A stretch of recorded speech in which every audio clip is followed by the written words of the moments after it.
ऋषी ही कोण आहेत? अनुसयाचा मुलगा आहे हे, अत्री ऋषीचा मुलगा आहे. हे दोघं जण असणारे कोण होते? तर दत्त, श्री गुरुदेव दत्त जे आपण म्हणतो, आणि चंद्र आणि दुर्वास ही 3 मुलं अनुसया मातेची आहेत. त्यात चंद्र असणारं, चंद्राला पद मिळालं होतं, चंद्र असणारा आकाशामध्ये राहू लागला. तर श्री गुरुदेव दत्त म्हणता आपण, ते असणारे दत्त त्रिदेवाचा अवतार, ब्रह्म विष्णू महेशाचा. आणि हे दुर्वास ऋषीभर तेच हट्टी आणि रागीट स्वभावाचे, जे मनात असेल ती मागणार, जिथं जायचं असेल ते जाणार. अशा प्रकारे त्यांना सगळे लोक भ्यायचे, कारण हिने जर शाप दिला तर ते खराच व्हायचा. मग आता मी जर भोजन मागितलं, आज आंबे मागितले, आंब्याचं जर सीजन आहे, आपण आपले कुठले देणार आहोत त्यांना? मग त्यांनी लगेच शाप द्यायचं, मग पुढे विचार करायचे येते. असे असणारे त्या ठिकाणी एक वेळा द्वारकेला आगमन झालं त्यांचं. आल्यानंतर मग उपनगरीमध्ये येऊन राहिले आणि सांगितलं, मी आलेलो आहे कृष्णाला. म्हणून निमंत्रण पाठवल्यावर कृष्णाने काय केलं, लगेच रथावर बसून स्वागतासाठी गेले त्यांच्या, आणि त्यांना स्वागत केलं आणि त्यांना असला रथावर बसून घेऊन आले राजवाड्यामध्ये. आल्यानंतर त्यांचं रुक्मिणी मातेनं पंच आरती केली, गुरुदेव आलेत म्हणून. आणि मग भोजनासना त्या ठिकाणी भोजनासाठी पात्र टाकले, इच्छा भोजन दिलं त्या ठिकाणी. भोजनाला 5 पक्वान वाढले, खीर वाढली, त्या ठिकाणी असणारी चटण्या वाढल्या, लोणचे वाढले, असं रसान्न त्या ठिकाणी वाढून तृप्त त्या ठिकाणचं भोजन केलं. आणि माता असणारी आदिमाया शक्ती आहे, आणि काय वाढू शकते काय नाही, 56 कोटी यादव होते, आणि त्यांना तेवढ्यांना जीव वाढत होते रुक्मिणी मात्या एकट्या. आणि मग दुर्वास ऋषींना तर न वाढण्यासाठी काय आहे, असं तृप्त त्यांना करायच्या. दररोज असणारं भोजन घालायच्या, गुरुदेवांची सेवा केली, काय मागते ती दिलं. अशा प्रकारे त्यांनीही आनंदामध्ये भोजन करायचं. दररोज यमुनेला स्नानाला जायचं, तोपर्यंत इकडं भोजन तयार राहायचं. असं करत 1 महिना झाला.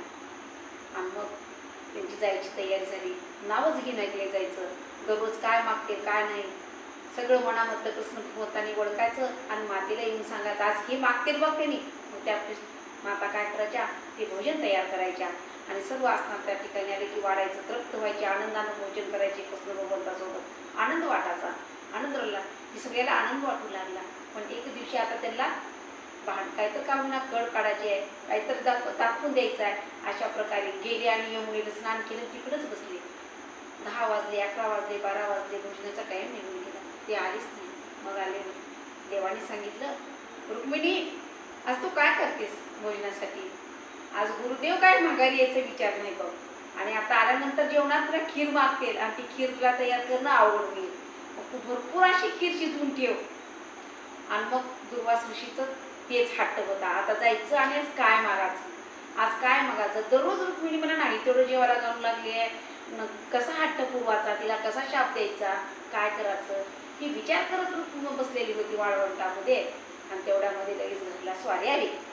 आल्यानंतर इकडं मातेनं तोपर्यंत दासीला सांगितलं, खीर कुटा म्हणल्या, भरपूर अशी खीर कुटली, लगेच हांडेच्या हांडे शिजवून ठेवली. शिजवल्यानंतर लगेच दुर्वास ऋषी आले, पात्र जेवायला वाढ सांगितलं, रुक्मिणी भोजनाला वाढ. मग आली, खीर घेतली आणि भोजनाला वाढलं.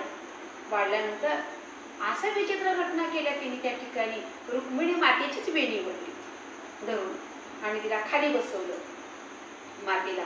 आणि कृष्ण भगवान बघू लागले, आणि सगळ्या तिच्या अंगाला खीर लावून टाकली, आणि सांगितलं, बघा कसं दिसू लागले, बघ छान आहे.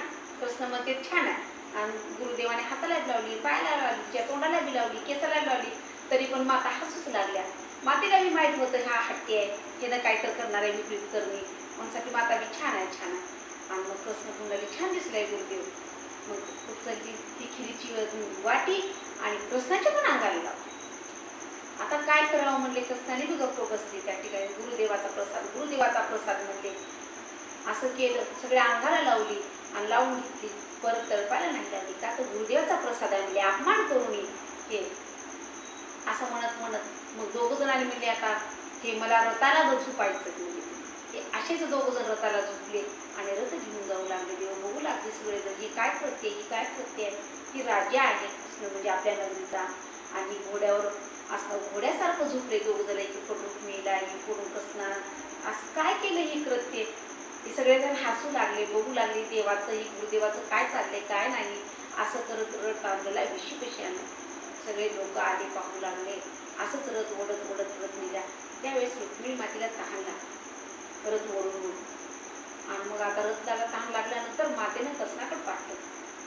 देवाला समजलं लगेच्या लगे मातेचं आणि रथ दाबल्याबरोबर खालून पृथ्वीतून गंगा बाहेर आली आणि रुक्मिणी मातेच्या सरळ तोंडामध्ये गेली. आणि मग ती पाणी रुक्मिणी मातेनं पिलं आणि रथ ओढू लागला. तेव्हा दुर्वास ऋषी म्हणू लागले, का तू पालन करताय, सृष्टी करतायस, तुझ्या हातात सर्व आहे, तुला ताण लागली म्हणून तू रथ दाबलास, लगेच गंगा बाहेर काढलास, तू साधारण व्यक्तीला काढली असती का असं? अशा प्रकारे करतं. अजून एके दिवशी ते झाले, ते सांगितलं म्हणले खूप भूक लागल्या, म्हणजे लय मोठी खीर शिजव, लय मोठी खीर शिजव. आणि मग बायकांना पाठवून दे. कुठं तर बागेमध्ये बसतो. त्या बागेमध्ये बसल्या. मग सगळ्या बायकांना सांगितलं आम्ही ऋषी आलेत, दुर्वास ऋषी, आणि त्यांना खीर द्या. मग त्यावेळेस बायकांनी काय केली, डोक्यावर खिरीची घागर घेतली आणि निघाले एक एक एक एक बाय घेऊन. पण म्हणल्या यमुना मोठी मरलेली आहे, असली मोठी यमुना कशी ओलांडायची आम्ही? त्यावेळेस कृष्ण भगवान म्हणते यमुनेला वाट दे का सांगा. ती वाट कसं देईल, ती नाही केलं आपलं, एवढी मोठी भरलेली यमुना, तुम्ही काय तर सांगता, असं बायका कृष्णाच्या म्हणू लागल्या. सांगितलं 16,108 बायका मी केलेल्या आहेत, एवढ्या करून जर मी ब्रह्मचारी असलो तर तुला यमुने वाट दे आमच्या नवऱ्याला म्हणून सांग. आणि त्यावेळेस असं झालं की मग लगेच देव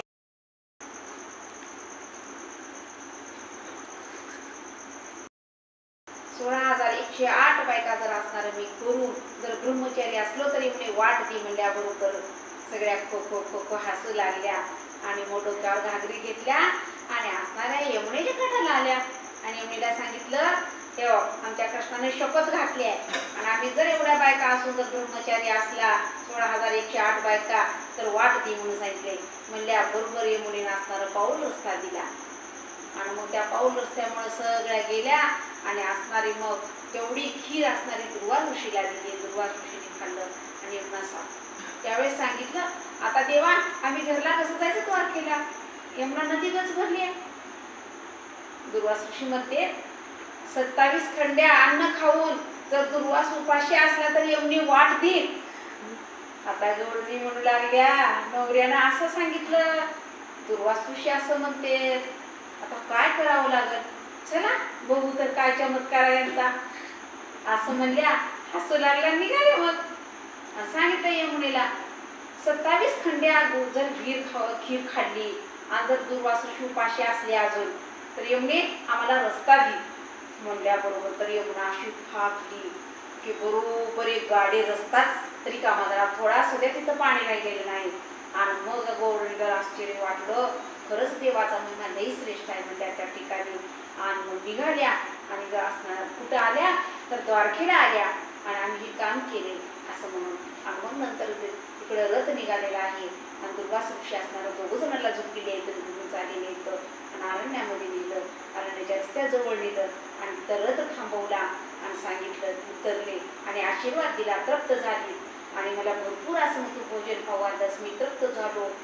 किती अन्न असणार तू सुंदर कमवलं, पाची पकवान अन्न त्या ठिकाणी किती तर रसाळ होतं, अमृतासारखं गोड होतं आणि मी असणं दररोज तुझं प्राशानं केलं माते आणि माझा आशीर्वाद असत तुला, तुझं असणारं कुंकू सतत चांगलं राहील, किती तर तुमची कीर्ती वाढेल या जगामध्ये त्या ठिकाणी असं म्हणून सांगितलं, आशीर्वाद दिला.